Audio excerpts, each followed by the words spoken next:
नमस्कार विद्यार्थी मित्रों, धोरण 8 विषय सामाजिक विज्ञान पाठ 9 ईस्वीसन 1857 स्वातंत्र्य संग्राम। तो के आपणे આગળના પાઠોની અંદર જોઈએ કે ભારતની અંદર યુરોપિયન પ્રજાના આગમનથી કે ભારતમાં બ્રિટિશ શાસનની રાષ્ટ્રવાદનો કે ઉદ્ભવ થયેલ કે ભારતની અંદર અંગ્રેજોની શરૂઆત થઈ હતી। એટલે ઈસવીસન 1857માં ભારતમાં પણ એક મહત્વની કે ઘટના બની ગઈ। कई घटना कि आ घटना है कि भारत ने अंदर राष्ट्रवाद उदयना महत्वना जे परिबळो हता ए परिबळो एक घटना तरीके गणवामां आव्या छे के कया परिबळो हता 1857 में। तो कि ईस्वीसन 1857 में स्वातंत्र्य संग्रामना उद्भवना कारणो कि कया कारणोसर स्वातंत्र्य संग्राम उभा थयो के स्वातंत्र्य संग्राम એટલે કે આપણે સ્વતંત્ર થવા માટેની जे कि युद्ध એટલે કે આપણે બળવો કર્યો સાહેબ પ્રતિકાર કર્યો બરાબર। તો કે ભારતના અંગ્રેજોની સત્તા મેળવવા માટે જે આપણા ઉપર દમનકારી કૂટનીતિ અપનાવી કે ભારતની અંદર જે અંગ્રેજો આવે એ અંગ્રેજો કે ભારત ઉપર સત્તા મેળવવા માટે કે જે ભારતીયો ઉપર દમનકારી કૂટનીતિના પરિણામે કે ભારતની અંદર બહોળા પ્રમાણમાં પ્રજાને કે અસંતોષ ઊભો થયો। तो घणा बधा कारणों आपणे आगळ अगाऊ जोई गया कि अंग्रेजो कई रीते आपणी जोड़े के नीति अपनावता हता। तो कि 1857 ना संग्रामનું मुख्य कारण हतुं कि आ असंतोष केम उद्भव्यो तेना के आपणे कारणो विगतवार जोईशुं। तो कि सामाजिक अने धार्मिक कारण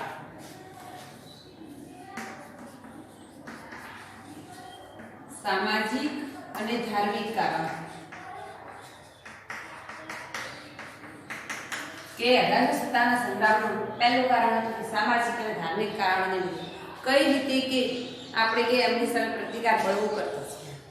તો કે કંપની સરકારે સામાજિક સુધારણાની જે રીત અપનાવી તેનાથી કે લોકોની અંદર ભય ઊભો થયો અને એમને લાગ્યું કંપની સરકાર કે ઈરાદાપૂર્વક ખ્રિસ્તી ધર્મ અંગીકાર કરાવી અને ભારતની ધર્મ અને સંસ્કૃતિનો નાશ કરવા માંગે છે કે જે અંગ્રેજો कंपनी सरकार એટલે અંગ્રેજો જે સામાજિક સુધારણાની જે રીત અપનાવી કે જે લોકો છે એ ધાર્મિક જે કંપનીઓમાં કાર્ય કરતા હોય એમનો ખ્રિસ્તી ધર્મ અપનાવવો બરાબર।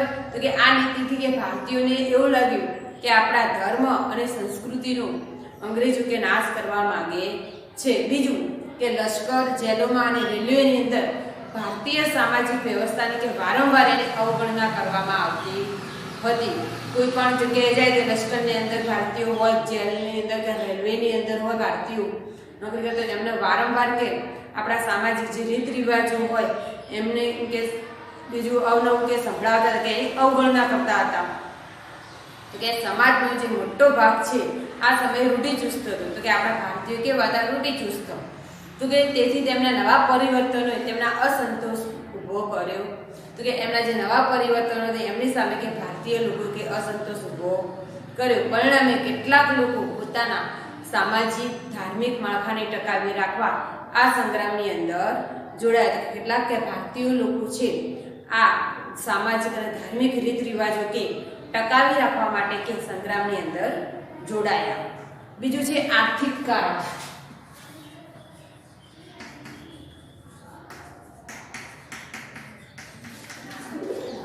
आर्थिक कारण कયું હતું તો કે એ સમયે સમાજની અંદર કે અંગ્રેજો હતા એ સમયે ભારતની અંદર કે જે અંગ્રેજો હતા એ આર્થિક નીતિ ભારતના ભાગે કે ઇંગ્લેન્ડને સમૃદ્ધ બનાવવાની હતી। અંગ્રેજોની નીતિ કેવી હતી? ઇંગ્લેન્ડને સમૃદ્ધ બનાવવાની કે ભારતની અંદરથી માલ લઈ જઈ અને ઇંગ્લેન્ડને કે સમૃદ્ધ બનાવવાની। પરિણામે ભારતીયોના સમાજના મોટાભાગના વર્ગો આર્થિક રીતે શું થયા? પાયમાલ થયા। ઘણીવાર કેવું હતું કે આપણા ભારતની અંદર ઉત્પાદન થતું ભારતમાં જ 80% જકાત લગાવવામાં આવતી હતી, જ્યારે ઇંગ્લેન્ડથી માલ આવતો હતો તો એના ઉપર જકાત હતી નહીં। આના કારણે શું થયું કે આપણા ભારતની અંદર આર્થિક રીતે આપણને ઘણું બધું નુકસાન થયું હતું અને જમીનદારો અને ખેડૂતો જમીન વિહોણા બનતા તેઓ કે સંગ્રામની અંદર જોડાયા। તો આપણે જોઈએ કે ભારતના ખેડૂતો હતા તો ખેડૂતો કે પોતે પાયમાલ ગરીબ થઈ ગયા બરાબર। તો કે એના કારણે કે એવા લોકો પણ भारतना के संग्रामनी अंदर जोड़ाया। बीजू छे राजकीय कारण।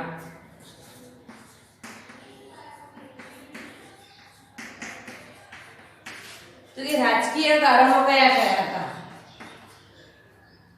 તો કે રાજકીય કારણો કે આપણે જોઈએ કે પહેલા પાઠની અંદર પ્લાસીનું યુદ્ધ અને બક્સરનું યુદ્ધ, બરાબર? તો કે રાજકીય કારણની અંદર 1764 માં જ્યારે બક્સરનું યુદ્ધ થયું, એ યુદ્ધની અંદર કોનો વિજય થયો? તો કે અંગ્રેજોનો વિજય થયો. તો કે આ યુદ્ધના વિજય બાદ એમને કઈ સત્તા મળી હતી? દીવાની સત્તા. દીવાની સત્તા એટલે કે મહેસૂલ ઉઘરાવવાની સત્તા મળી હતી.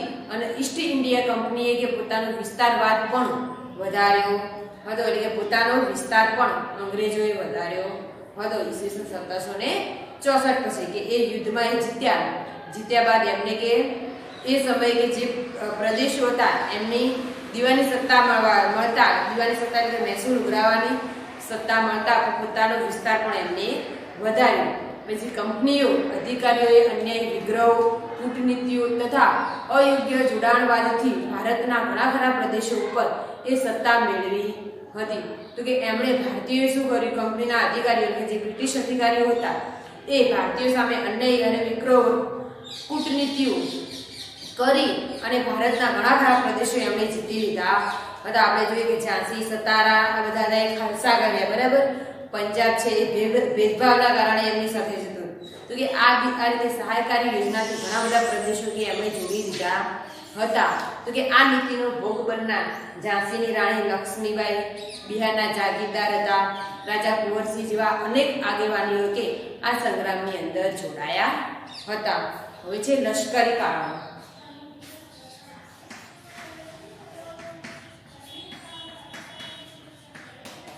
તો કે લશ્કરી કારણો કયા કયા હતા? તો કે વિશાળ ભારતની અંદર બ્રિટિશ સૈનિકો અને અધિકારીઓની સંખ્યા ઘણી ઓછી હતી. તો કે આપણા આવડા મોટા ભારતની અંદર કે બ્રિટિશોની સૈનિકોની સંખ્યા કેવી હતી?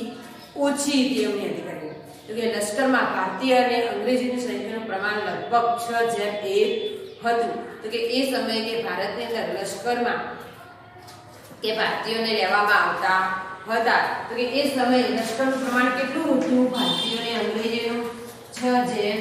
6 અંગ્રેજો હોય તો 1 ભારતીય હોય, બરાબર? લશ્કરમાં ઉચ્ચ હોદ્દાઓ પણ અંગ્રેજ અધિકારીઓ માટે અનામત રાખવામાં આવતા હતા. તો કે લશ્કરની અંદર ઉચ્ચ અધિકારી તરીકે પણ કોણ રહેતું હતું? અંગ્રેજો રહેતા હતા. હિન્દી સિપાહીઓને ઘણી બધી બઢતીની તકો કે ઓછી મળતી, મર્યાદિત, કે જે હિન્દી સિપાહીઓ હોય એને એમ કે બધી રીતે ઓછું મળતું. જેવું અંગ્રેજોને એમને કંપનીની અંદર વળતર આપવામાં આવતું એવું કે ભારતીયોને મળતું હતું નહીં. બઢતી કરવામાં આવે તો પહેલા અંગ્રેજોને કરવામાં આવે. તો કે એ રીતે હિન્દી સિપાહીઓની બઢતીની તકો ઘણી મર્યાદિત હતી. હિન્દી અને અંગ્રેજી સિપાહીઓના પગારમાં પણ ઘણો તફાવત હતો. આ બંનેની અંદર કે પગારની અંદર પણ ઘણો તફાવત રાખવામાં આવતો હતો. જે કે આપણે પાયદળ, આપણે જે પાયદળ હોય તો પાયદળની અંદર હિન્દી સિપાહીઓને માસિક ₹7 જ મળતા હતા. કેટલા મળતા હતા પાયદળ સિપાહીને? ₹7 મળતા હતા. જ્યારે અંગ્રેજોને એમની અંદર અંગ્રેજો જે હોય, અંગ્રેજો પાયદળ સિપાહીઓ એમને ₹150 જેટલું મળતું હતું. તો કે આટલો બધો કે ઊંચો પગાર એમને અંગ્રેજોને કે આપવામાં આવતો હતો. અંગ્રેજ અફસરો કે હિન્દી સિપાહીઓને ઘણા તુચ્છ અને હલકા માનતા હતા. કે ઘણા એ લોકો કે હિન્દી સિપાહીઓને કેવા નીચા ગણતા હતા અને એ સમજતા કે તે સમયે કે ભારતને સમુદ્ર ઓળંગવાની મનાઈ હતી. તો કે એ સમયે કે આપણો કેવો રૂઢિચુસ્ત દેશ, એમ ભારતીય સમય રૂઢિચુસ્ત હતા, તો એવું માનતા હતા કે આપણે સમુદ્ર ઓળંગાય નહીં અને તેનું પાલન નહીં કરનાર કે પોતાના સમાજની અંદર કે જ્ઞાતિ બહાર મૂકવામાં આવતું. તો કે એ સમયે હિન્દી સિપાહીઓ કે સમુદ્ર ઓળંગતા હતા નહીં. તો કે હિન્દી સિપાહીઓને કે ફરજ પાડવામાં આવતી કે એમને ફરજિયાતપણે કે વિદેશ બ્રિટિશરો સાથે કે યુદ્ધ કરવા માટે જવું પડતું. તો કે આ રીતે કે એમણે જબરજસ્ત કરી અને એ રીતે કે દરિયો ખેડવા અથવા કે દરિયાની અંદર એમને પસાર કરવામાં આવતા હતા. તો કે આવા અન્ય હિન્દીઓની જેમ સિપાહીઓને પણ લાગે કે પોતાના એમને ધર્મ કે ભયની અંદર મુકાય છે, કે પોતાના ધર્મનો કે નાશ કરવા માંગે છે. તો કે સિપાહીઓને પણ ભારતીયોનું સમાજનું એક અંગ હોવાથી સામાન્ય પ્રજાએ ભોગવવા પડતા દુઃખોની સીધી અસર એમના ઉપર પડતી હતી. તો કે સામાન્ય પ્રજાએ કે જે સમાજની અંદર દુઃખો ભોગવતા હતા એ પણ કે હિન્દી સિપાહીઓને એમના કારણે કે ભોગવવા પડતા હતા. આપણે જોઈએ હવે તાત્કાલિક કારણ.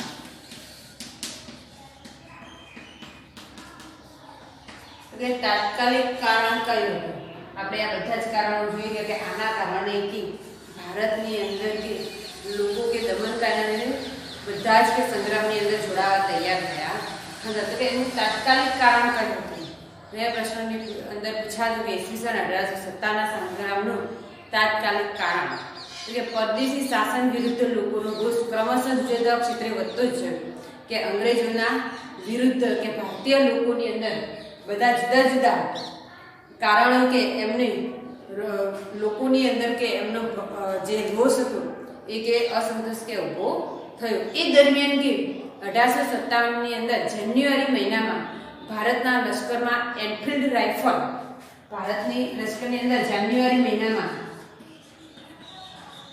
એનફિલ્ડ રાઇફલ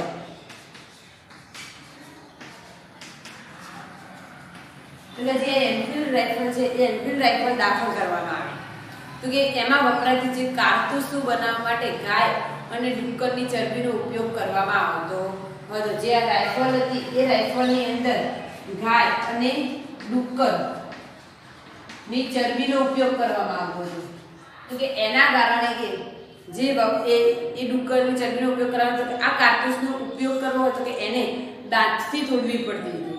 તો જ્યારે કે આ રાઇફલનો ઉપયોગ કરવો હોય તો કે જ્યારે કારતૂસનો ઉપયોગ કરવો હોય તો એને દાંતથી તોડવી પડતી હતી. તો કે દાંતથી તોડવાથી કે ધાર્મિક દ્રષ્ટિએ ગાય અને ડુક્કરનું માંસ ખાવાની કે મનાઈ હતી. કે હિન્દુઓને આપણે જોઈએ કે ગાય આપણી માતા ગણે કે આપણે આવું માંસ ખાઈએ નહીં. તો કે ગાય હિન્દુઓ કે ગાયને આમ માતા માનવાથી આપણે માંસને એવું ખાતા હોતા નથી. અને જે મુસ્લિમ હોય એ મુસ્લિમ લોકોને પણ ડુક્કરનું માંસ કે વચ્ચે કે એમને પણ મનાઈ હોય છે. તો કે એ રીતે કે હિન્દુ અને મુસ્લિમ બંને કે સૈનિકોની લાગણી કે દુભાઈ કે આપણા ભારતીયો જે હિન્દુ અને મુસ્લિમો હતા એમના બંને સૈનિકોની અંદર જે લોકો હતા એમને કે લાગણીઓ દુભાઈ કે એમના ધર્મની અંદર કે ધર્મ ભ્રષ્ટ કરવા માંગે છે. કે એમને એવું લાગ્યું કે અંગ્રેજો આપણું ધર્મ ભ્રષ્ટ કરવા માંગે છે. કે આપણા જોડેથી કારતૂસો તોડાવે છે એટલે કે આપણા ધર્મનો આપણા ભારતીય ધર્મનો કે ધર્મ ભ્રષ્ટ કરવા માંગે છે એમને એવું લાગ્યું. તેના ઉપરી અફસરોને કે તેમણે પણ ફરિયાદ કરી. જે કે આપણા ભારતીય લશ્કરો હતા એમણે કે અંગ્રેજોના જે અધિકારીઓ હતા એમને પણ એમને લિખિત ફરિયાદ કરી, પરંતુ તેનો કોઈ સંતોષકારક ખુલાસો મળ્યો નહીં. એનો કે અંગ્રેજો તરફથી કોઈ ભારતીયોને જવાબ મળ્યો નહીં. આ જવાબ ન મળતા કે સૌ પ્રથમ બરાકપુર ઉત્તર પ્રદેશની અંદર આવ્યું. કે સૌ પ્રથમ બરાકપુરની 19મી પલટન હતી. તો કે આ 19મી પલટન એટલે કે જે 19 સૈનિકોની લોકો હતા કે એમને 19મી પલટને કે આ ચરબીવાળા કારતૂસનો ઉપયોગ કરવાનો ઇનકાર કર્યો. કે એમણે સૌ પ્રથમ ઇનકાર કર્યો કે અમે આ કારતૂસ તોડીશું નહીં. તેથી કે આખી પલટન જ વિખેરી નાખવામાં આવી. તો પૂછાય એક્ઝામની અંદર કે તાત્કાલિક કારણની અંદર સૌ પ્રથમ કઈ પલટને ઇનકાર કર્યો હતો? તો બરાકપુરની 19મી પલટને કે સૌ પ્રથમ ઇનકાર કર્યો હતો. તો કે આ સંગ્રામનું આયોજન એક મંગલ પાંડે, સંગ્રામનું આયોજન કોણે કર્યું હતું? મંગલ પાંડે.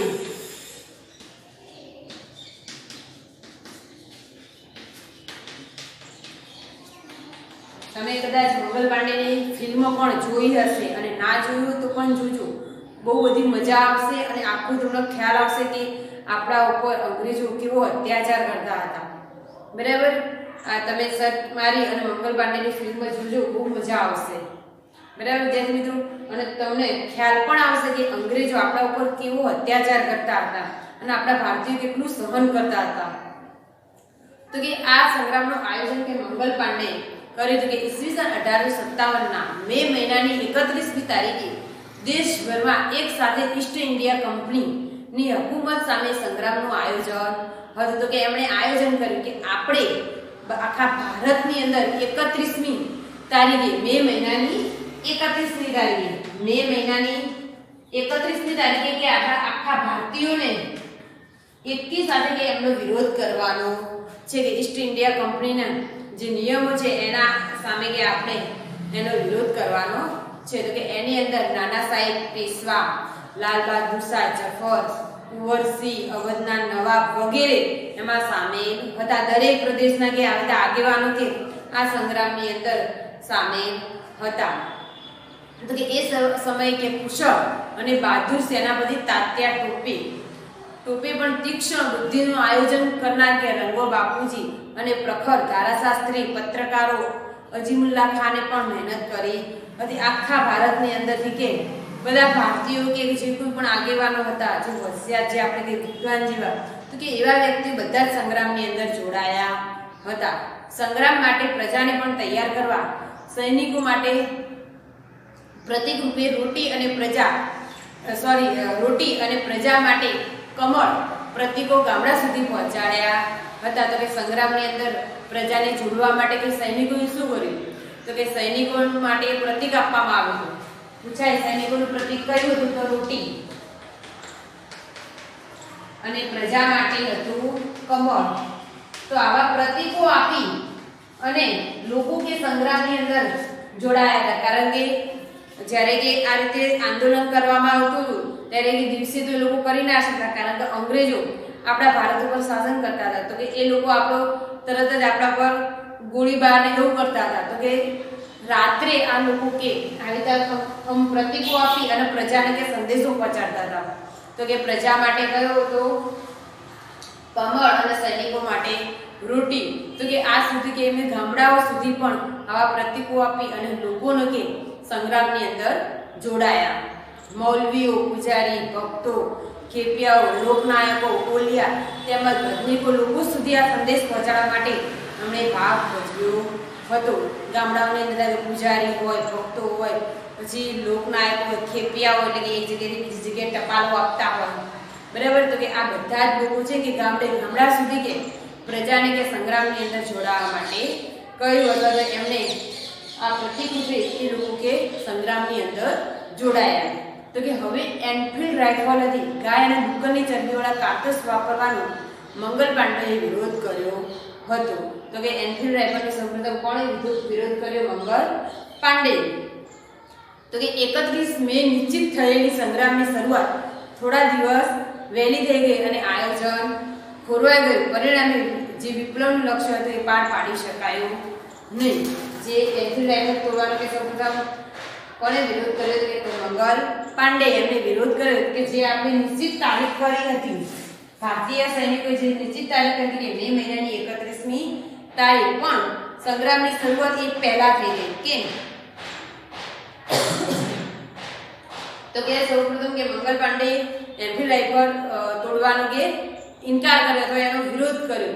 એના કારણે કે સંગ્રામની શરૂઆત વહેલા થઈ ગઈ અને કે જે આપણું આયોજન હતું એ ખોરવાઈ ગયું. તો કે ઉત્તર પ્રદેશના બિલિયર વિસ્તારની અંદર નગવા ગામમાં બ્રાહ્મણ કુટુંબમાં જન્મેલા અને 7 રૂપિયાના પગારથી બ્રિટિશ લશ્કરની અંદર મંગલ પાંડે જોડાયા હતા. 29મી માર્ચના રોજ સંગ્રામ માટે કે તૈયાર થયા હતા. ક્યાંના હતા? ઉત્તર પ્રદેશના બિલિયર વિસ્તારના નગવા ગામમાં. ઉત્તર પ્રદેશના એમના ગામનું નામ હતું નગવા ગામ. જે બિલિયર વિસ્તાર હતું, બિલિયર વિસ્તારના નગવા ગામના મંગલ પાંડે હતા. મંગલ પાંડે કે 29મી માર્ચના રોજ કે સંગ્રામની અંદર જોડાયા હતા. આપણે તારીખ કઈ હતી? 31મી મે, એટલે કે થોડા મહિના એક પહેલા કે સંગ્રામની અંદર એ જોડાઈ ગયા. અને 26 વર્ષના મંગલ પાંડે યુદ્ધનો પોશાક સજ્જ થઈ, માથે તિલક લગાવી અને મેદાને આવ્યા. તો કે એ રહ્યા એક ભારતીય તરીકે કે માથા ઉપર કે તિલક લગાવ્યું અને કે એમનો પોશાક પહેરી અને તૈયાર થઈ અને કે મેદાનની અંદર આવ્યા. બાકીના સૈનિકોને પણ એમને લલકાર્યા. જે સૈનિકો તેમની સાથે હતા એ પણ 31મી મે સુધી રાહ જોવા સંમત હતા. એટલે કે એ પણ 31મી તારીખ સુધી કે રાહ જોવા કે સંમત હતા, પણ મંગલને એટલી ધીરજ રાખી શક્યા નહીં, કે એમની જોડે કે જે સૈનિકો હતા મંગલ પાંડેની જોડે એમણે કીધું કે આપણે બધાએ કે આયોજન કર્યું છે 31મી તારીખનું, બરાબર, તો કે આપણે 31મી તારીખ સુધી રાહ જોઈએ, પણ મંગલ પાંડે એટલી ધીરજ ધરી શક્યા નહીં અને તેમને પકડી લેવાનો હુકમ મેજર હુસેને પણ આપ્યો, પણ કોણ માને?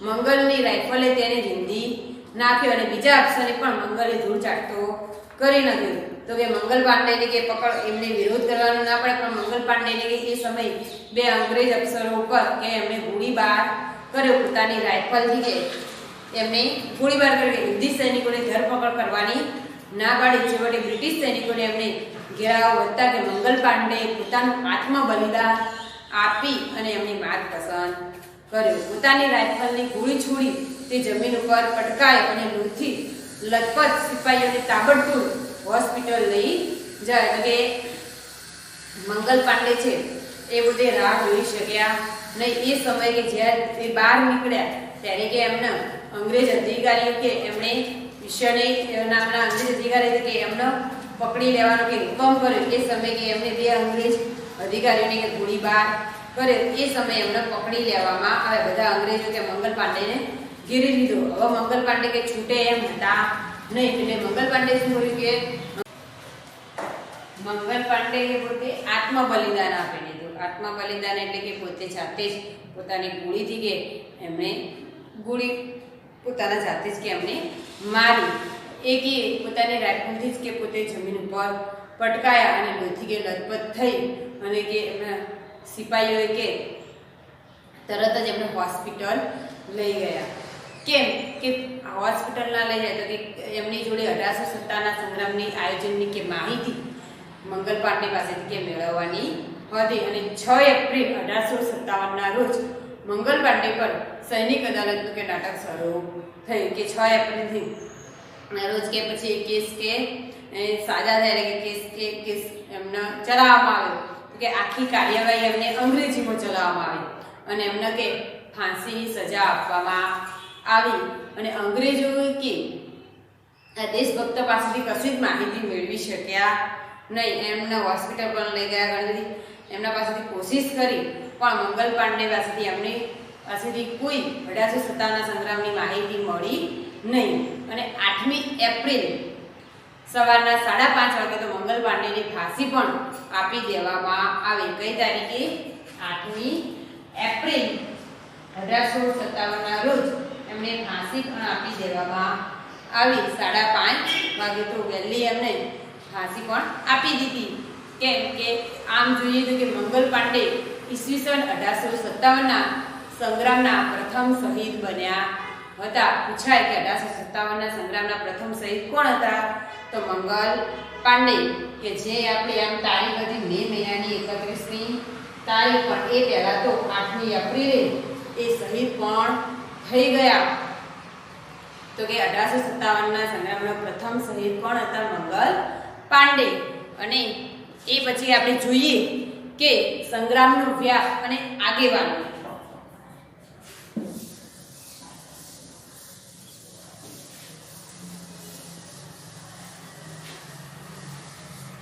હવે કે મંગલ પાંડેને ફાંસી આપી તો કે એના કારણે કે લોકોની અંદર વધારે રોષ ઉભો થયો. તો કે સંગ્રામનો વ્યાપ અને આગેવાનો, જે બધા આગેવાનો હતા એ આગેવાનો જુદી જુદી જગ્યાએથી એમણે ભાગ ભજવ્યો હતો. કે કયા આગેવાનો હતા?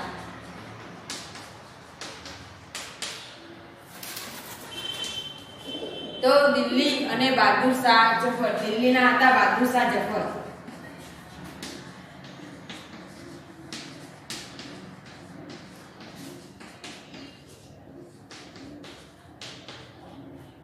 તો કે દિલ્હીની આગેવાની લીધી હતી બહાદુર શાહ જફરે. તો કે મેરઠના સિપાહી 11મી મેની સવારે કે દિલ્હી પહોંચી ગયા. ત્યાંથી તેઓ રહેલા કે સિપાહીઓની સહાયથી દિલ્હીનો કબજો લઈ લીધો અને 80 વર્ષના વૃદ્ધ હતા બહાદુર શાહ જફર. બહાદુર શાહ જફર કેટલા વર્ષના હતા? 80 વર્ષના. તો કે આવા 80 વર્ષના વૃદ્ધ હોવા છતાં કે હિન્દના એક સમ્રાટ તરીકે હમણાં એક આગેવાન તરીકે રહ્યા હતા.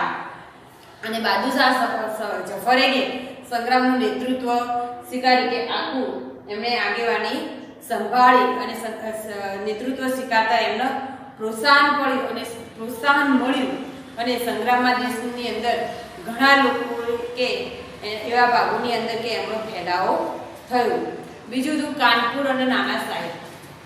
કાનપુરની અંદર નાના સાહેબ હતા.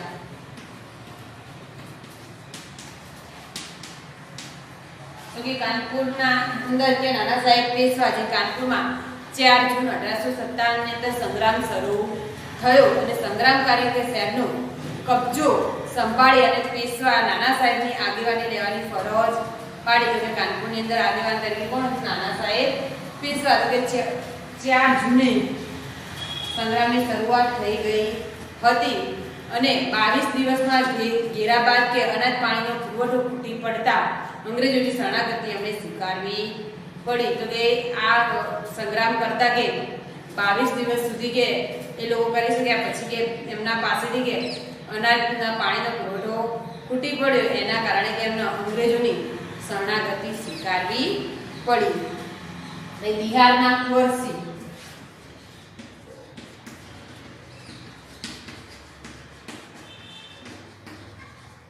તો બિહારની અંદર કુંવરસિંહ એમણે નેતૃત્વ સંભાળ્યું. તો કે બિહાર પટનાના જગદીશપુર સંગ્રામનું મુખ્ય કેન્દ્ર હતું. બિહારમાં પટના અને જગદીશપુર કે સંગ્રામના મુખ્ય કેન્દ્રો હતા. જગદીશપુરની અંદર 70 વર્ષના જાગીરદાર કુંવરસિંહ સંગ્રામની આગેવાની સંભાળી હતી. કુંવરસિંહ કેટલા વર્ષના હતા?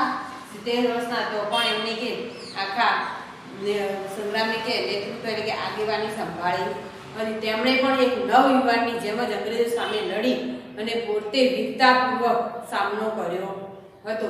એકવાર તેમના હાથના કાંડું હોય તો એ કાંડાની અંદર ગોળી વાગી, અહીંયા કાંડામાં ગોળી વાગી તો એ ઘાનું ઝેર શરીરમાં ફેલાય ના એ માટે એમણે પોતે જ પોતાની તલવારથી હાથને કોણી સુધી કાપી દીધો અને એ હાથને કે ગંગા નદીમાં પધરાવી દીધો અને તે મૃત્યુ પામ્યા તે પહેલા તેમણે પોતાનું જગદીશપુર અંગ્રેજોના કબજામાંથી છોડાવી લીધું હતું.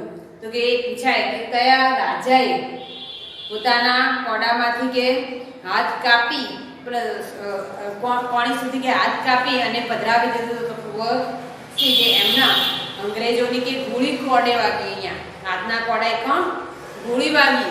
તો એમણે કીધું કે એમના હાથની કે અંગ્રેજોના હાથની ગોળી મને વાગી તો કે એક કે ઝેર કે મારા આખા શરીરમાં ફેલાઈ જશે એવું માની અને એમને પોતાની તલવારથી કે હાથ અહીંયા કોણી સુધી કાપી દીધો અને આ જે કાપેલો હાથ હતો એમણે ગંગા નદીની અંદર પધરાવી દીધો. પછી ત્યારબાદ એ મૃત્યુ પામ્યા અને તેમણે કે એ મૃત્યુ પામ્યા એ પહેલા કે જગદીશપુરના અંગ્રેજોના કબજામાંથી છોડાવી દીધું હતું. બીજું છે ઝાંસી અને વીરાંગના લક્ષ્મીબાઈ.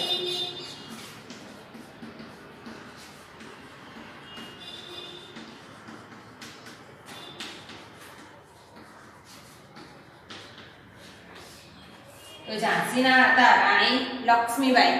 તો કે ઝાંસીની મહારાણી લક્ષ્મીબાઈ એક વીરાંગના એટલે કે બહાદુર સ્ત્રી હતા, બહાદુર રાણી હતા.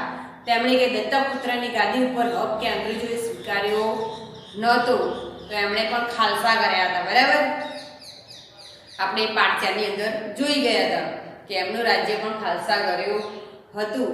તો કે એમણે દત્તક પુત્ર લેવાનો હક ના મંજૂર કર્યો હતો. આથી લક્ષ્મીબાઈ પણ સંગ્રામની અંદર જોડાયા હતા. આ સંગ્રામમાં બાહોશ નેતાઓમાં એક હતા.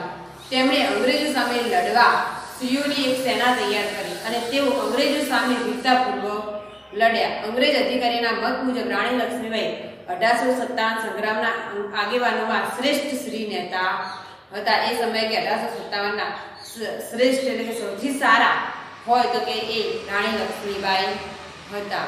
પછી છે બાહોશ સેનાપતિ તાત્યા ટોપે.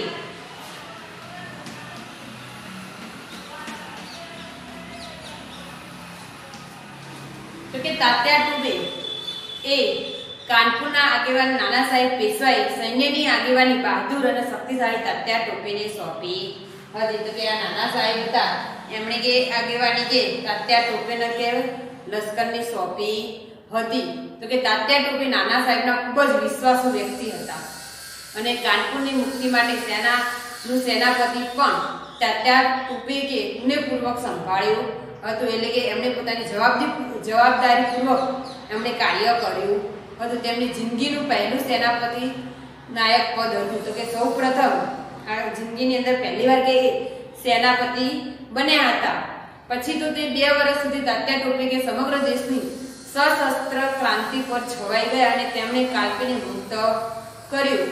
અને તાત્યા ટોપે જેટલા યુદ્ધ કોઈ જ સેનાની લડ્યા હતા નહીં. તો તાત્યા ટોપે કે છેક સુધી એ લડ્યા હતા કે આ બધા આગેવાનીઓ કરતા સૌથી વધારે કે તાત્યા ટોપે કે એ યુદ્ધોની અંદર લડ્યા હતા.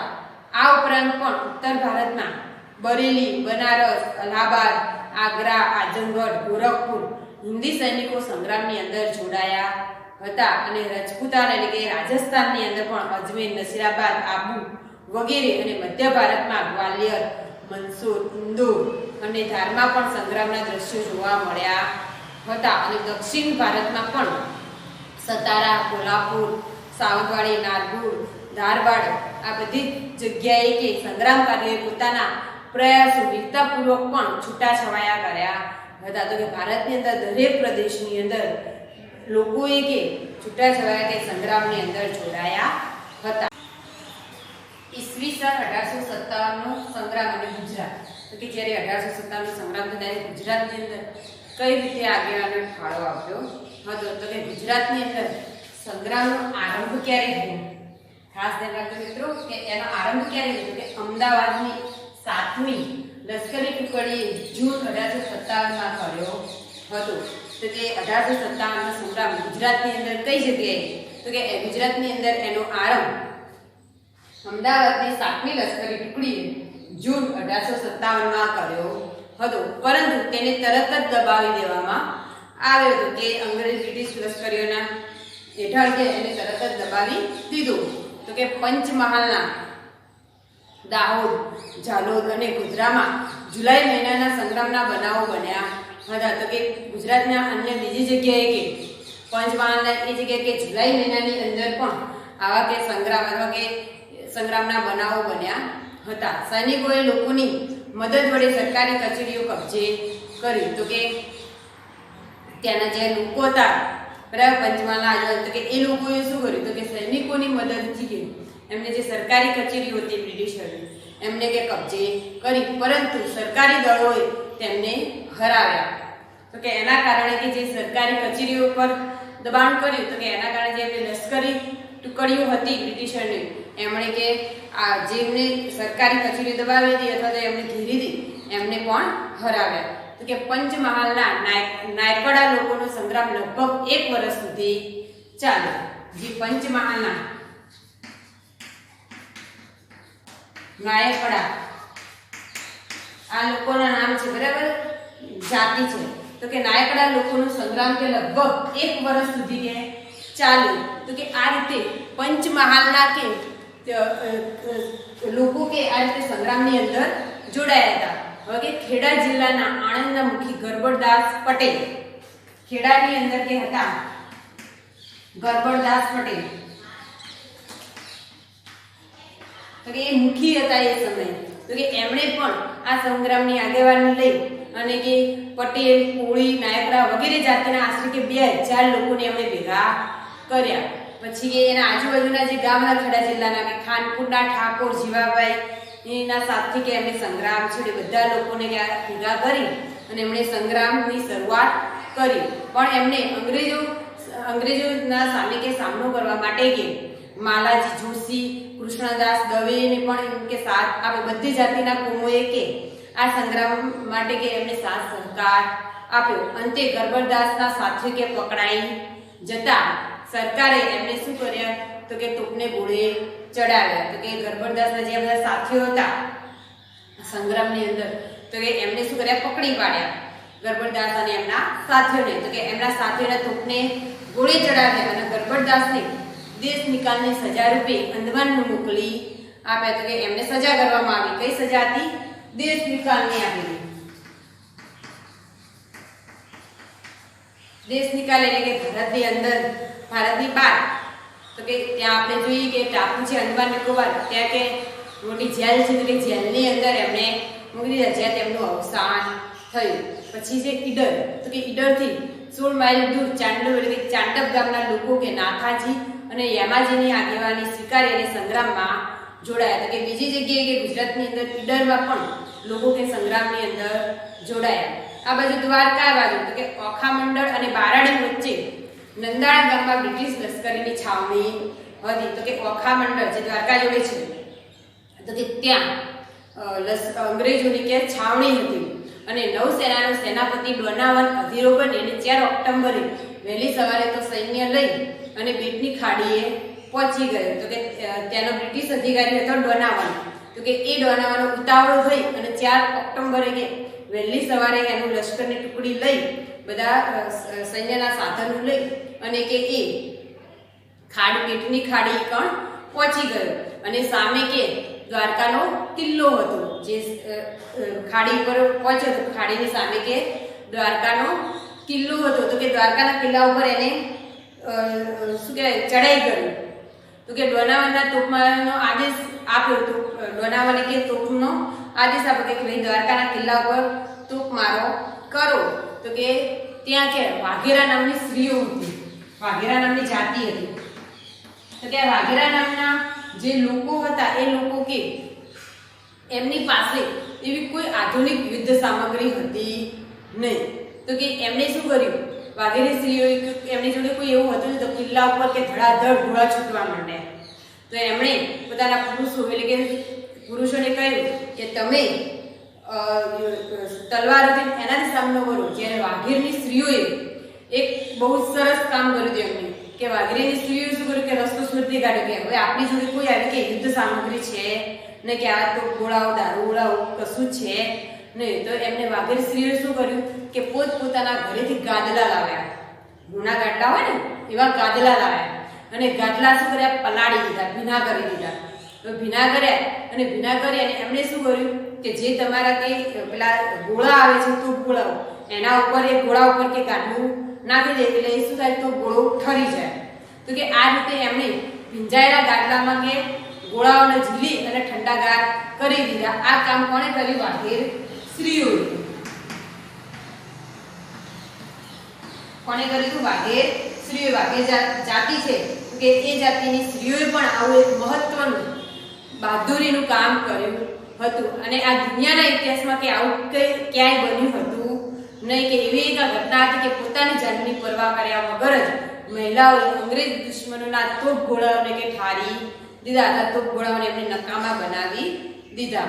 જેમ કે ઝાંસીની રાણી લક્ષ્મીબાઈએ કે આવું સાહસિક કામ કર્યું હતું એવી જ કે આ લક્ષ્મીબાઈ ગુજરાતની કહેવાય છે કે ગુજરાતની લક્ષ્મીબાઈ તરીકે વાઘેરની સ્ત્રીઓ કે ઓળખાય છે. પછી કે ઉત્તર ગુજરાત એટલે કે આપણો પાટણ ને આજુબાજુનો વિસ્તાર, બરાબર. તો કે ઉત્તર ગુજરાતમાં પાટણ, ખેરાલુ, ભીલડી, મુડેડી તો કે આ વગેરે જગ્યાએ કે સ્થાનિક લોકોએ કે સંગ્રામની અંદર જોડાયા હતા. આ ઉપરાંત ડિસેમ્બર 1858માં સૈન્ય સાથે તાત્યા ટોપે ગુજરાત આવી અને 15 દિવસ પંચમહાલની અંદર રોકાયા હતા.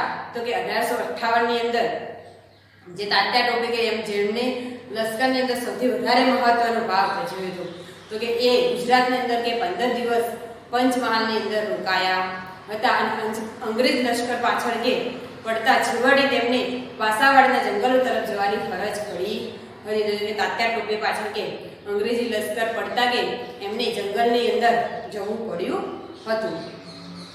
વિચારો કે અંગ્રેજ લશ્કર સામે સંગ્રામીઓને લડવામાં કેમ મુશ્કેલી પડતી હતી કે આપણે અંગ્રેજો સામે કેમ લડી નતા શકતા?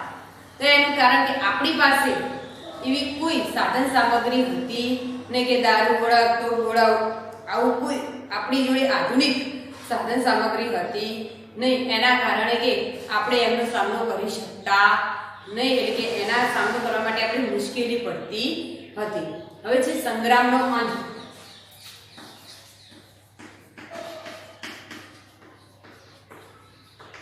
તો કે સંગ્રામનો અંત કઈ રીતે આવ્યો? તો કે સંગ્રામ દરમિયાન અંગ્રેજ સરકારે શસ્ત્રો અને સૈનિકોનો નવો પુરવઠો ઇંગ્લેન્ડ, ઈરાન વગેરે સ્થળેથી મળ્યો હતો. તો કે અંગ્રેજ સરકારને કે આ બધી જગ્યાએથી કે સૈનિકોનો અને આધુનિક શસ્ત્રોનો કે એમને પુરવઠો મળી રહ્યો. અને ઈસવીસન 1857ની 10મી મે સંગ્રામની શરૂઆત થઈ હતી. ક્યારે સંગ્રામની શરૂઆત થઈ? ઈસવીસન 1857 ની 10મી મે. બરાબર. આપણે ક્યારે સંગ્રામની શરૂઆત કરવાની હતી? 31મી મે. પણ કે કેટલા દિવસ પહેલા કે સંગ્રામની શરૂઆત થઈ ગઈ હતી. પરંતુ 1857 ના જૂનના અંતમાં તો અંગ્રેજો પાસે બનારસ અને અલ્હાબાદ પુનઃ આવી ગયા હતા. તો કે એમણે અંગ્રેજોએ કે અલ્હાબાદ અને બનારસ કે એમના કબજામાં લઈ લીધું હતું. અને જુલાઈની અંતમાં પણ એમણે કાનપુર પણ જીતી લીધું. સપ્ટેમ્બરની અંદર 1857 દિલ્હી પણ એમણે પાછું મેળવ્યું. તો કે એમણે આ રીતે સંગ્રામની અંદર કે આ બધા પ્રદેશો પણ એમણે અંગ્રેજોએ જીતી લીધા. તો કે બહાદુર શાહ અને બેગમ જીનત મહાલ કેદ પકડાય અને તેમના 3 શાહજહાદો પણ અંગ્રેજોએ એમનો વધ કર્યો હતો. જે બહાદુર શાહ જફર હતા એમનો અને એમની પત્ની એટલે કે બેગમ, એમની બેગમ જીનત મહાલના કેદ કર્યા અને એમના 3 શાહજહાદો એટલે કે એમના જે સાથીદારો હતા જફર ખાનના એમને પણ અંગ્રેજોએ વધ કર્યો. અને બહાદુર શાહ અને તેમની બેગમ બર્માની રાજધાની રંગૂનની જેલમાં રાખવામાં આવ્યા અને ત્યાં તેમનું મૃત્યુ થયું હતું. તો કે આ રીતે જે સંગ્રામની અંદર આગેવાની તરીકે બહાદુર શાહ જફર હતા એમને પણ જેલની અંદર એ લોકો મૃત્યુ પામ્યા હતા. હવે જે માર્ચ 1858 માં લખનૌ પણ પાછું મેળવ્યું અને ઝાંસીની રાણીને એક જ વિશ્વાસઘાતને કારણે પણ ઝાંસીનું પતન થતાં તે કાલપી તરફ ગયા અને તેમણે પણ પછી ભૂખા લડાઈ લડી અને વીરગતિ પામ્યા. તો કે જે ઝાંસીના રાણી લક્ષ્મીબાઈ હતા તો કે રાણી લક્ષ્મીબાઈનો જે સેનાપતિ હતો એ સેનાપતિ અંગ્રેજોને મળી ગયો એટલે કે એમને સાથે થઈ ગયો એટલે કે એમને વિશ્વાસઘાત કર્યો રાણી લક્ષ્મીબાઈના સેનાપતિએ. એના કારણે કે ઝાંસીનું પણ પતન થયું અને એમને પણ લડાઈ લડી અને એમાં પણ ઝાંસીને રાણી લક્ષ્મીબાઈ વીરગતિ પામ્યા. અને જગદીશપુરના કુંવરસિંહ લડાઈમાં મરણતોલ ઘા વાગવાથી એપ્રિલ 1858 માં પણ મૃત્યુ પામ્યા. જેમણે એમને કોણી સુધી હાથ ગંગાની અંદર પધરાવી દીધું હતું એમને પણ આ ઘા વાગવાથી કે એ સમયે કે એમનું પણ મૃત્યુ થયું હતું. હવે નાના સાહેબ પેશવા અંતિમ પરાજય બાદ નેપાળ તરફ ગયા અને પાછળથી તેમણે ભાવનગર જિલ્લાના સિહોર ગામે વસવાટ કર્યો હોવાનું મનાય છે. તો કે નાના સાહેબ પેશવા હતા છેક સુધી કે લડાઈ રહ્યા અને નેપાળ બાજુ જતા રહ્યા પણ કે પાછળથી એ ગુજરાતની અંદર ભાવનગરમાં સિહોર ગામે કે પાછા આવ્યા હતા એવું કે મનાય છે. એવું ચોક્કસ કોઈ પુરાવો મળ્યો નહોતો. અને ઈસવીસન 1902 માં તેમનું અવસાન થયેલું મનાય છે. તો કે નાના સાહેબ પેશવાનું પણ 1902 માં અવસાન થયું હતું. એક પરિચિત વિશ્વાસઘાત કરી અને તાત્યાને સરકારી અફસરોને હવાલે કર્યો હતો. એક કોઈ હશે તાત્યા ટોપીનો માણસ નાના સાહેબ પેશવાનો કે માણસ હશે તો કે એણે પણ તાત્યા ટોપેને કે એમની સરકારી અફસરો એટલે બ્રિટિશરોની સાથે મળી અને એમને હવાલે કે બ્રિટિશ સરકારની હવાલે કરી દીધો. અને સરકારે કે 18 એપ્રિલ 1859 ના રોજ તાત્યા ટોપેને ફાંસી આપવામાં આવી. તાત્યા ટોપેને ફાંસી ક્યારે આપી? તો 8 એપ્રિલ 1858. તો કે 8 એપ્રિલ 1859 ની અંદર તાત્યા ટોપેને પણ ફાંસી આપવામાં આવી હતી. અને જુદા જુદા માધ્યમોના આધારે એવું જાણવા મળ્યું છે કે તાત્યા તો છટકી ગયો હતો પણ અન્ય ભરતી વ્યક્તિને કે તાત્યાના જીવનના કે અન્ય ભરતી વ્યક્તિને કે ફાંસી આપવામાં આવી છે. અને તાત્યા ટોપે કે અંતિમ વર્ષો કે એમણે નવસારીની અંદર ગાળ્યા હોય એવું કે માનવામાં આવે છે. એવા કોઈ ચોક્કસ પુરાવા મળ્યા નથી કે ભાઈ તાત્યા ટોપેને જ ફાંસી આપવામાં આવી કે એમના હમશકલ જો એમના દેખાતા કે વ્યક્તિને કે ફાંસી આપવામાં આવેલી છે અને તાત્યા ટોપેને કે પોતાને અંતિમ જીવન એટલે કે પાછળની જે જિંદગી હોય એ કે એમણે નવસારીની અંદર ગાળ્યા હોય એવું માનવાય છે. એવા કોઈ ચોક્કસ પુરાવા છે. નમસ્કાર વિદ્યાર્થી મિત્રો, ધોરણ 7 વિષય સામાજિક વિજ્ઞાન પાઠ 15 રાજ્ય સરકાર. તો કે રાજ્ય સરકાર આપણે જોઈએ છીએ કે આપણું ઘર હોય તો કે આપણે ઘરને વ્યવસ્થા કઈ રીતે સુંદર જળવાય એ રીતે આપણે આયોજન કરતા હોઈએ છીએ, બરાબર ને? તો કે ઘરની અંદર હોય જે સભ્યો હોય તો કે સભ્યોની અંદર કાર્યવાહી વહેંચેલી હોય, બરાબર? કે આ રીતે ધારો કે આપણે ક્લાસ હોય, વર્ગ વ્યવસ્થા હોય, તો કે વર્ગ વ્યવસ્થા કઈ રીતે સુંદર થાય, બરાબર? એ માટે વર્ગ વ્યવસ્થાની આપણે ચૂંટણી અથવા તો ચૂંટણી કરી અને આપણે સભ્યો એમ કે નિમીએ, બરાબર? વર્ગ વ્યવસ્થા જાળવવા માટે કે વર્ગ સફાઈની સમિતિ બનાવીએ, વર્ગ સુશોભનની સમિતિ બનાવીએ, બરાબર? તો કે આ રીતે આપણે આખા ક્લાસ એટલે કે વર્ગને આપણે કઈ રીતે સુંદર એની વ્યવસ્થા જળવાઈ રહે એ રીતે આપણે કાર્યવાહી કરતા હોઈએ છીએ. તો કે આ જ રીતે આપણા રાજ્યનો પણ વહીવટ ચાલે છે કે રાજ્યની કારોબાર ચલાવવાનું કામ કોણ કરે? રાજ્ય સરકાર. કે રાજ્યની અંદર રાજ્યનો વહીવટ કોણ કરે? તો કે રાજ્ય સરકાર. તો કે રાજ્યના શા માટે રાજ્ય સરકાર વહીવટ કરે?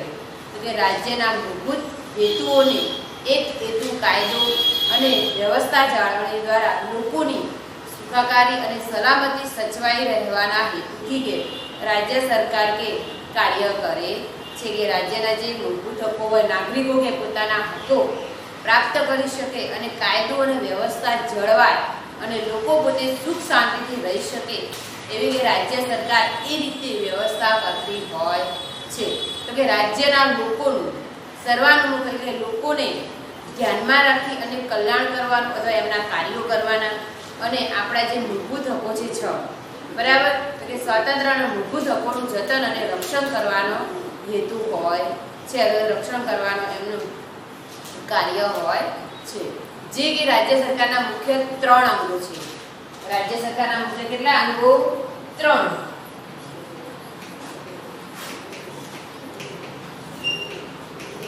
બરાબર? કયા વ્યાખ્યા છે? તો કે ધારાસભા, કારોબારી અને ન્યાયતંત્ર. ધારાસભા, કારોબારી અને ન્યાયતંત્ર. તો કે આના દ્વારા કે આ કાર્ય દ્વારા કે આખા રાજ્યનો વહીવટ ચલાવવામાં આવતો હોય છે. રાજ્યની કે ધારાસભા વિધાનસભાના નામથી પણ ઓળખાય છે. આની અંદર 2 હોય, બરાબર? વિધાનસભા અને વિધાન પરિષદ, જે આપણા ગુજરાતની અંદર છે નહીં, બરાબર? આપણી વિધાનસભા છે કે જે ગાંધીનગરની અંદર આવેલી છે. તો કે ધારાસભાની અંદર આનું કાર્ય શું? તો કે વિધાનસભા એટલે કે બધા સભ્યોની રચના, સભ્યો કઈ રીતે ચૂંટાય. હવે કારોબારી, તો કે કારોબારીની અંદર જે સભ્યો ચૂંટાયા હોય એમને કાયદા ઘડવાનું કાર્ય કરતા હોય છે. એટલે કે આની અંદર મુખ્યમંત્રી આવે, બરાબર? અને બીજા મંત્રીઓ કાર્ય કરતા હોય છે. અને સામે ન્યાયતંત્ર, તો કે ન્યાયતંત્ર શું કરે? તો કે કાયદા જેને ઘડેલા હોય એ ઘડેલા કાયદાનો અમલ કરાવે અને અમલ કરાયા પછી જો કોઈ અમલ ન કરે તો કે એને સજા આપવાનું કે ન્યાય આપવાનું કાર્ય કરે છે. બરાબર? તો કે અહીંયા કોર્ટ આવે, ધારો કે હાઈકોર્ટ, પછી આવે જિલ્લાની, પછી આવે તાલુકાની. એટલે આ રીતે આપણું આખું રાજ્ય સરકાર કાર્ય કરે છે. તો કે રાજ્યની અંદર જે વિધાનસભા હોય તો કે એનું કાર્ય શું? તો કે રાજ્યના અસરકારક અને કાર્યક્ષમ શાસન માટે કાયદા ઘડવાનું કાર્ય કરે છે. અહીંયા શું કરે? કાયદા ઘડવાનું કાર્ય. કાયદા ઘડવાનું કાર્ય કોણ કરે? તો કે વિધાનસભા અથવા ધારાસભા. કારોબારી, તો કે કાયદાનો અમલ કરાવે, કાયદાનો અમલ કરાવે. અને ન્યાયતંત્ર શું કરે? કે જે કાયદાનો અમલ ન કરે તો એની સજા કે ન્યાય માટેનું કાર્ય કરે છે. તો કે જ્યારે કારોબારી વિધાનસભામાં ઘડેલા કાયદાનો અમલ કરાવે છે અને કાયદાઓનો ભંગ કરનાર વ્યક્તિને સજા કરવાનું કાર્ય કોણ કરે છે? ન્યાયતંત્ર. જે કાયદાનો અમલ ન કરે, ભંગ કરે, એને સજા કરવાનું કાર્ય ન્યાયતંત્ર કરે છે. હવે કે સ્થાનિક સરકાર, આપણે આગળ 6 ની અંદર જોઈ ગયા છે કે સ્થાનિક સરકાર કોની કહેવાય? તો કે સરકાર એક સંચાલક મંડળ છે. કે સરકાર કોઈ એક વ્યક્તિ હોતા નથી, બધા સભ્યો ભેગા થઈ અને સરકાર બને છે કે જે સામાન્ય રીતે આપણે લોકશાહી, આપણે દેશની અંદર કેવી શાસન પદ્ધતિ છે તો કે લોકશાહી, તો કે જે સામાન્ય આપણે જે લોકશાહી છે કે લોકોની ઈચ્છા મુજબ વહીવટ ચાલે છે, તો કે એ આપણા ભારત એક વિશાળ દેશ હોવાથી કે એક સ્તરેથી વહીવટ કરવો શક્ય નથી, તો કે આપણે સ્થાનિક, પછી રાજ્ય અને પછી કેન્દ્ર, આ રીતે કે આપણે વહીવટ કાર્ય કરતા હોઈએ છીએ, સ્થાનિક કક્ષાએ, રાજ્ય કક્ષાએ અને રાષ્ટ્રીય અથવા તો કેન્દ્ર કક્ષાએ. તો સ્થાનિક કક્ષાએ લોકો કઈ રીતે વહીવટ કરી શકે? તો સ્થાનિક કક્ષાએ લોકો મત આપી અને પોતાના પ્રતિનિધિ ચૂંટે છે. સ્થાનિક એટલે કે ગ્રામ પંચાયત આવે, બરાબર, નગરપાલિકા આવે અને મહાનગરપાલિકા આવે. તો કે એની અંદર શું હોય તો કે લોકો પોતાનો મત આપી અને પ્રતિનિધિ ચૂંટે છે. ધારો કે આપણે ગામડાની અંદર હોઈએ તો ગામડામાં સરપંચની ચૂંટણી હોય, તો કે સરપંચની ચૂંટણી દરમિયાન આપણે શું કરીએ તો કે સરપંચની ચૂંટણીની અંદર આપણે મત આપી અને સરપંચને ચૂંટતા હોઈએ છીએ. તો કે સ્થાનિક કક્ષાએ શું કરે, લોકો પોતાનો મત આપી અને પ્રતિનિધિ એટલે કે સભ્ય ચૂંટે છે અને એના દ્વારા કે સ્થાનિક રાજ્ય વહીવટ ચાલે, સ્થાનિક કક્ષાએ કે વહીવટ ચાલે છે. તે રીતે ગ્રામ પંચાયત હોય, તાલુકા પંચાયત, જિલ્લા પંચાયત, આ ત્રણેય કઈ સરકાર કહેવાય? ગ્રામીણ સંસ્થા અથવા સ્થાનિક સરકાર, બરાબર. ગ્રામ પંચાયત, તાલુકા પંચાયત અને જિલ્લા પંચાયત, આ ત્રણેય ગ્રામીણ સ્વરાજ્યની સરકાર કહેવાય છે. અને નગરપાલિકા અને મહાનગરપાલિકા એ શહેરી સ્થાનિક સ્વરાજ્યની સરકાર છે. આપણે રાજ્ય સરકાર વિશે અભ્યાસ કરીએ તો કે આટલું જાણો, ગુજરાતની અંદર 1 એપ્રિલ 1963 થી પંચાયતી રાજનો અમલ શરૂ થયો હતો. ધ્યાન રાખજો, ગુજરાતની અંદર 1 એપ્રિલ 1963 થી ગ્રામ પંચાયતની અંદર પંચાયતી રાજનો અમલની શરૂઆત થઈ હતી, બરાબર. 1 એપ્રિલ 1963 થી. તો કે આપણે જોઈએ સરકારના અંગો કયા કયા છે? વિચારો, સરકારના અંગો કેટલા? 3: ધારાસભા, કારોબારી અને ન્યાય તંત્ર. રાજ્ય સરકારના અંગોની જરૂરિયાત શા માટે પડે? તો શા માટે આ અંગોની જરૂરિયાત પડે? તો કે રાજ્ય વ્યવસ્થા જળવાઈ રહે એટલા માટે કે આપણે અંગોની જરૂરિયાત પડે છે. અને જો કે ન્યાયતંત્ર ન હોય તો કે ન્યાયતંત્ર ન હોય તો દેશની શાસન વ્યવસ્થા જળવાય નહીં, કોઈ એનો અમલ કરે નહીં, એટલે કે ન્યાયતંત્ર જરૂરિયાત પડે છે. અને આપણે કાયદાનો ભંગ શા માટે ન કરવો જોઈએ? તો કાયદાનો ભંગ આપણે કરવો જોઈએ નહીં, કારણ કે આપણે ભારતના નાગરિક છીએ, આપણી ફરજ હોય છે, આપણને જે હક મળે છે એની સામે આપણે નાગરિક તરીકે આપણી ફરજો હોય છે, એટલે કે આપણે કાયદાનો ભંગ કરવો જોઈએ નહીં. હવે છે કે રાજ્ય સરકારની રચના અને ભૂમિકા.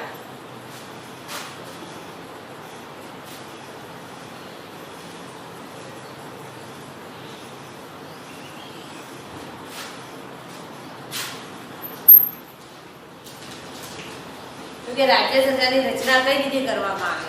તો કે ભારત એક મોટો વિશાળ દેશ હોવાથી કે ભારતની અંદર 28 રાજ્યો અને 9 કેન્દ્ર શાસિત પ્રદેશો આવેલા છે. કેટલા રાજ્યો છે?